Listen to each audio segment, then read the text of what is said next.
Hey, hey, hey! Welcome back to English with Confidence, the podcast where we help you speak English naturally by actually speaking it naturally.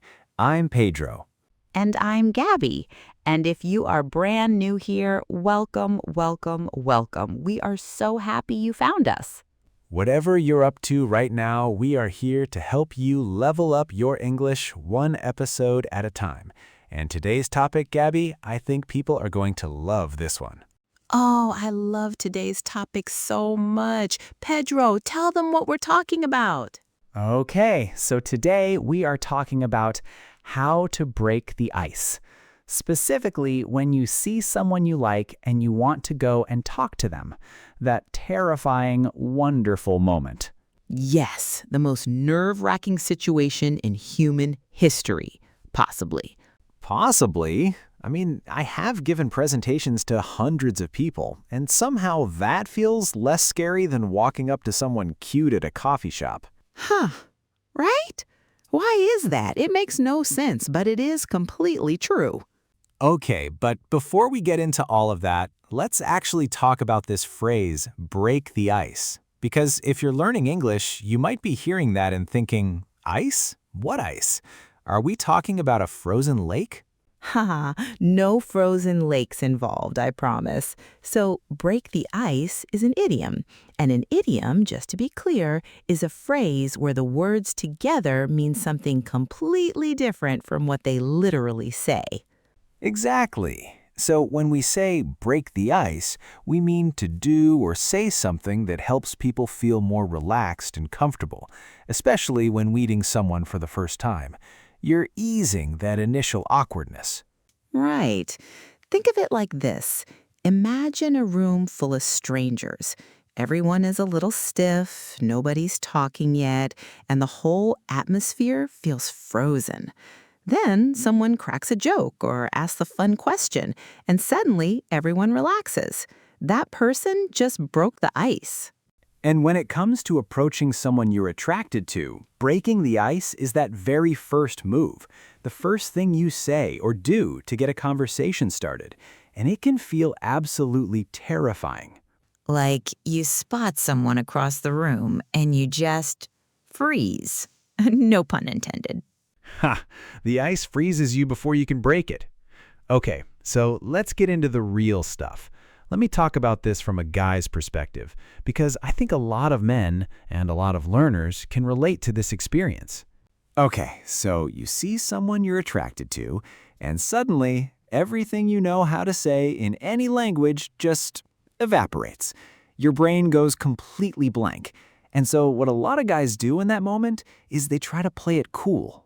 Yes. Tell us, what goes through your head in that moment? And play it cool is such a useful phrase. It means to act calm and relaxed on the outside, even when you're a nervous wreck on the inside. You're trying not to let the other person see how anxious you actually are. And sometimes that completely backfires because you play it so cool that you actually seem cold, like you have zero interest, and the person you like has no idea you even noticed them. There's a real balance there. You don't want to seem shaken and terrified, but you also don't want to be so cool that you seem uninterested. As for the actual opener, some guys go for a genuine compliment, which can work really well when it feels real. I have definitely been on the receiving end of that. Like, wait, does he even see me? But then there is the other end of the spectrum, the cheesy pickup line. Things like, "Did it hurt when you fell from heaven?" Or, "Are you a magician? Because whenever I look at you, everyone else disappears." People do use those lines, though. Okay, Gabby, your turn. What's it like from the other side, from a woman's perspective? Okay, so from a woman's perspective, and I can only speak for myself and from conversations I've had with my friends, what I always say is confidence is the most attractive opener. You don't even need the perfect words. Really, if someone walks over to me and just says, "Hey, I noticed you from across the room and I thought I'd come say hi," that is honestly enough. Because what does that tell me? This person took a chance. They put themselves out there. Ha, love that. All right, story time. Gabby, do you have a good icebreaker story? Oh, mine might be worse. So, okay, I was at the gym and there was this guy I had been noticing for a few weeks. I'd see him there and I kept an eye on him. Right. Keeping tabs. Exactly. And one day I thought, you know what? I'm going to shoot my shot.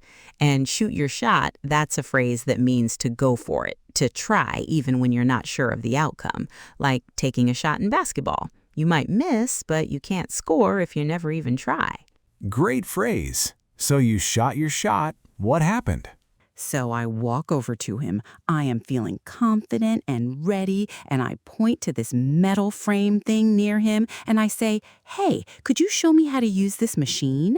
And he looks at the thing, and then he looks at me, and he goes, "That's a coat rack." Ha! No. A coat rack, Gabby. It was a coat rack. It was holding people's jackets. It was not a gym machine. I want it to literally sink into the floor and disappear forever. That is incredible. I'm so sorry. I am also laughing so hard right now. Laugh away. But here is the silver lining. He was really sweet about it. He laughed too. And then he actually came over and showed me a real machine. And we ended up talking for like 20 minutes. So the coat rack kind of worked. The coat rack accidentally broke the ice, which I think is the moral of the story. Sometimes the awkward moments are the ones that actually connect people. Don't let the fear of looking silly stop you from trying. That is such a good point. Okay, let's give our listeners some actual tools, real phrases and approaches they can actually use when they want to break the ice with someone they like. Yes, let's do it. Okay, tip number 1, use your environment. Look around you. What's happening nearby? Where are you? Use that. A comment about the situation you're both in is always more natural than something random you prepared in advance. It shows you're present and aware. Yes, and a specific compliment works really well too. Not something super generic like, "You're beautiful," right off the bat, but something more specific like, "I love your jacket. Where'd you get that?" Or, "Your headphones look amazing. What are you listening to?" Right. Specific feels genuine. Generic feels automatic. There is a big difference. Huge difference. And tip number 2, ask open-ended questions. An open-ended question is one that can't just be answered with yes or no. It invites the other person to actually talk. So instead of "do you come here often," which is honestly a little bit of a cliche at this point, Just a little. instead of that, try something like, "What do you think of this place?" Or, "Have you tried anything good here?" It gives them something to actually respond to, and then the conversation has somewhere to go. And tip number 3, be genuinely curious. This is maybe the most important one. People can feel the difference between someone who is actually interested in them versus someone who is just running through a checklist. Real curiosity is magnetic. 100%. And I'd add smile. A warm, open smile before you even say a word does so much of the work for you. It signals that you're friendly, that you're approachable, that this is going to be a good interaction. The smile breaks the ice before you even open your mouth. And one more thing I want to say, and I think this one is really underused. You can just be honest. You can literally say, "I'm a little nervous saying this, but you seem really interesting and I wanted to come introduce myself." That level of honesty is so disarming. Because it's vulnerable. And genuine vulnerability is actually really attractive. Nobody wants to talk to a robot who has everything perfectly polished. Everyone is a little nervous sometimes, and admitting that makes you human. Exactly. It makes you real, and real is what connects people. Okay, should we do a quick recap of all the key phrases from today? Yes, let's do it. So today we covered some really great English expressions. Break the ice, to say or do something that eases awkwardness and starts a conversation. Butterflies in your stomach, that nervous, fluttery feeling when you're excited or anxious. Play it cool, acting calm on the outside even when you're a wreck inside. Put yourself out there, taking a social risk and being vulnerable. And shoot your shot, going for it, even when the outcome isn't certain. All of these are phrases that English speakers use in everyday life, in conversations, in songs, in movies. So start listening for them and then start using them yourself. That is how it sticks. All right, we are wrapping up today's episode of English with Confidence. And I just want to say this. Whether you're learning English or learning how to talk to your crush, both of these things take practice, and neither of them is going to be perfect the first time. That is so true, and both are 100% worth the effort. You might accidentally ask someone how to use a coat rack. But that is okay. Every time you put yourself out there, whether in English or in love, you are getting a little bit better. The only way to get comfortable is to keep going.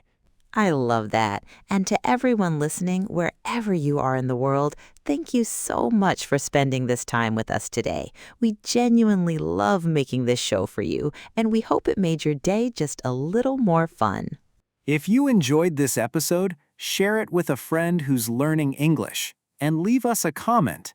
Have you ever had an awkward icebreaker moment? We want to hear your stories. Yes, we will be reading every single one.